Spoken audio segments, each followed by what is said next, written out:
Yan, hello guys. Paalis kami ngayon para matuloy na yung pagpapakompute namin ng tax dito sa may sa Northwest. Yan, sa Bones.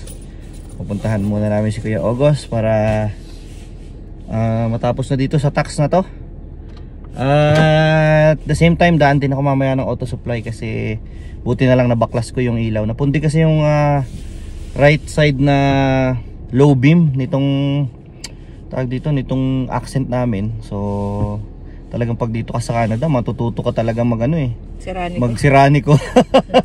Ang tanong agad sa akin, may babalik mo ba yan? Tiwala sa akin talaga to. Yun, mamaya titingnan ko kung may babalik ko ba nga. Okay, no, binaklas mo. Bibili muna ako doon sa auto supply. Oo ba, nabalik ko naman yun, di ba? Yun, sige, diyan muna kayo.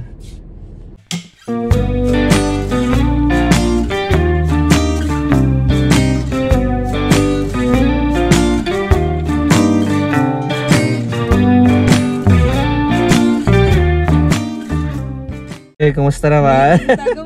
Ngiti na naman, ngiting tagumpay na naman, ano? Next year, woo! Cry na.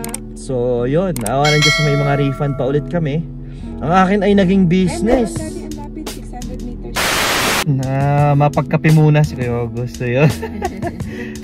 Iba talaga kapag pumupunta dito, talagang mas maliliwanagan. Dami matututunan. Kaya the best pa rin talaga magpa-compute dito, Kuya. Ma-refer ko talaga na maayos talaga, sobra. Dito ako sa Sita tingin ako ng mga batteries dito para sa doorbell namin, lobat. Hinahanap ko yung lithium. Ito alkaline.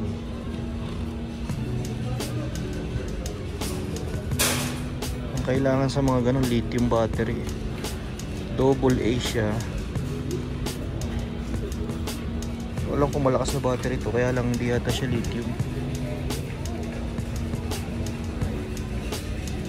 Ito ang lithium, kay kaso AAA. Ito ang hinahanap ko. Ultimate lithium siya na, kaso ang dami. Ito ang apatan, 20. Ang 8, 30. Uy, marami, maganda sana to. Mas sulit kaysa dito sa 20.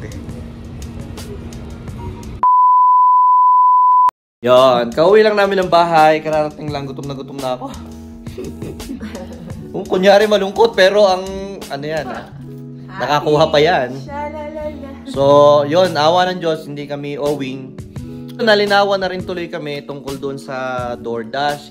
Kaya sabi nga namin talaga, iba kapag nakakapunta kami doon, personal, nakakapagtanong-tanong. Ang dami mong makukuha ang insights, ang dami mong matututunan. Kagaya na lang ng mga kailangan mo, halimbawa, like kagaya nga ngayon, business na nga yung computation sa akin. Dahil nga sa DoorDash ay hindi siya nagbibigay ng T4, kumbaga hindi ko siya parang employer, considered parang business ko siya. Iba yung way ng pagko-compute. Kasi considered na ako na parang business owner, parang ganun. So ngayon, as business owner, syempre, 'di ba, meron kang mga gastos. Yung gastos mo sa sasakyan, gasolina, maintenance ng sasakyan, sabihin na natin pati yung paghalimbawang kailangan mong kumain habang nagtatrabaho ka sa DoorDash, sa fast food halimbawa, tapos yung sabihin natin yung damit mo din, at saka yung sapatos, 'di ba? Bumili ka bagong sapatos para sa pagtatrabaho mo sa DoorDash. So yung mga bagay na 'yon, siya, nara-write off siya sa tax. Yun naman ang kaibahan, nagamit namin yung mga resibo ng gas, wherein nung dati, nung wala naman akong DoorDash, nung una kami nagpa-compute ng tax, yung mga resibo ng gas, kumbaga tapon lang lahat yon. Pero this time, napakahalaga niya. Kasi ay nire-record lahat yon. At nara-write off sa tax natin. Kaya kahit paano, kahit na maliit lang yung kinita ko sa DoorDash, hindi naman ganun kalaki, pero hindi na rin ako talo. At saka nakakuha naman ako ng refund, no? So si Joyce happy din, nakakuha din niya ng refund. Ba yan? May amos ako. Kain tayo. Ginutom na sa kakalalakad. After ng tax, bumili pa ako ng battery gawa ng doorbell namin. Lobat. Tsaka yun, yung pundido kong headlight, natutunan natin baklasin at palitan. Kung sa Pilipinas yun, iuupa ko pa yun. Ay, hindi. Kung sa Pilipinas yun, papagawa ko pa yun sa kumpare ko. Pag nasa Canada, no choice. Sariling sikap. Sariling sikap. Sariling sikap. Lahat. Matututo ka sa mga bagay na hindi mo inakalang kaya mo pala. Wala eh. Or else, pwede naman. Marami kang pambayad, ibayad mo lahat. Lahat dito ng serbisyo mahal. Kahit pa mahal sa labor. Magpapalit ka nga ng gulong sa Pilipinas. Sa Pilipinas nga, pag bumili ka ng gulong, libre ng kabit eh. Libre pang alignment. Dito, hiwala yung bayad nun. Ang mahal nun. Pakabit lang ng gulong, magastos na. So yun. Kwento lang namin yung experience namin dun sa tax kanina.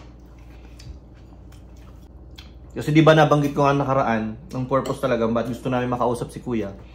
Kasi yung sa DoorDash sa pagdo-DoorDash ko, iba kasi yung ginagawa sa ganun.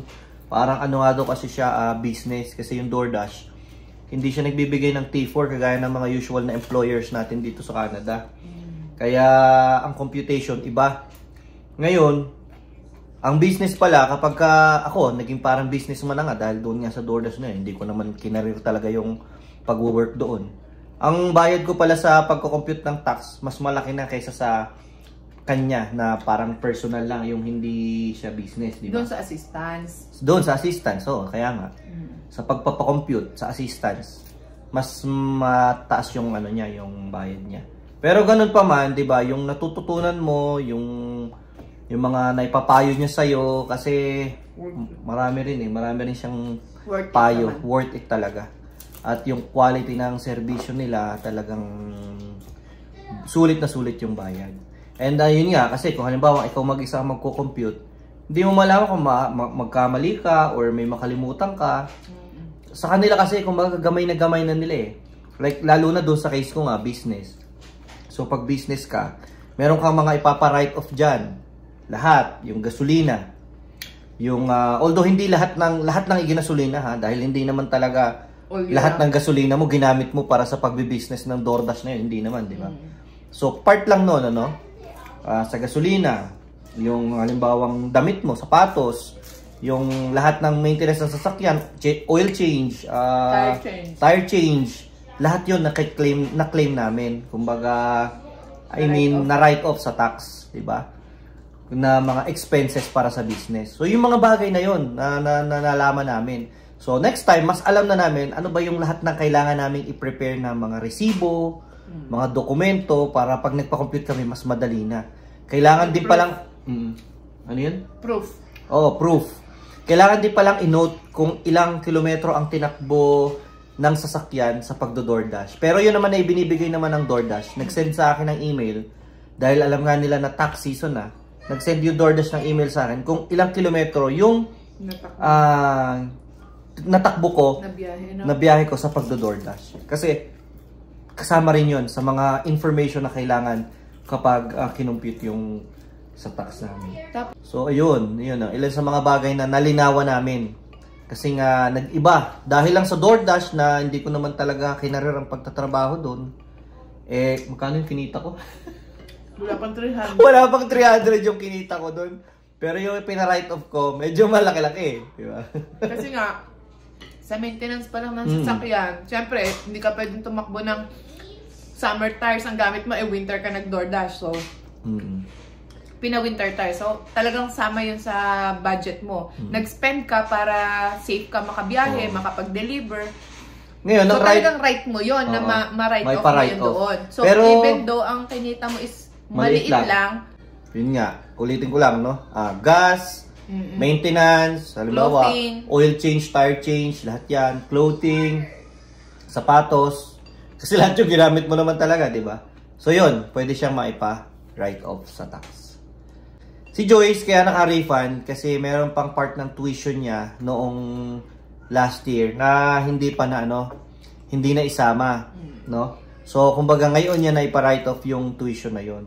Pero yung iniisip namin is yung sa susunod na taon. Full-time worker na siya, wala na rin siyang tuition na expenses, di ba? Na babayaran. So, malamang sa malamang, mag-owing na siya. Ang isang maganda doon, kapag trusted at talagang magaling yung nagko-compute ng tax mo, may mga advice silang nabibigay kung paanong hindi ka mag-o-owing. Ano, like halimbawa, yung mga legal na way naman, hindi naman illegal. Kagaya ng mga RRSP, pwede mo siya magamit. So, yun yung isang way, ano? Pwede mong gamitin yung RRSP or yung tinatawag na Retirement Savings Plan. Tama ba? Yun, ang isa pa namin natutunan, yung tungkol sa medical. So, yung medical expenses, na ipapa-write off din siya. Yun nga lang, mayroong minimum. May minimum amount depende sa kinita mo.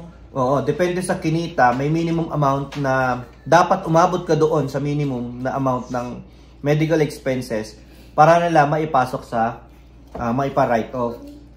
Kagaya nung ginamit mo, hindi siya nagamit, di ba?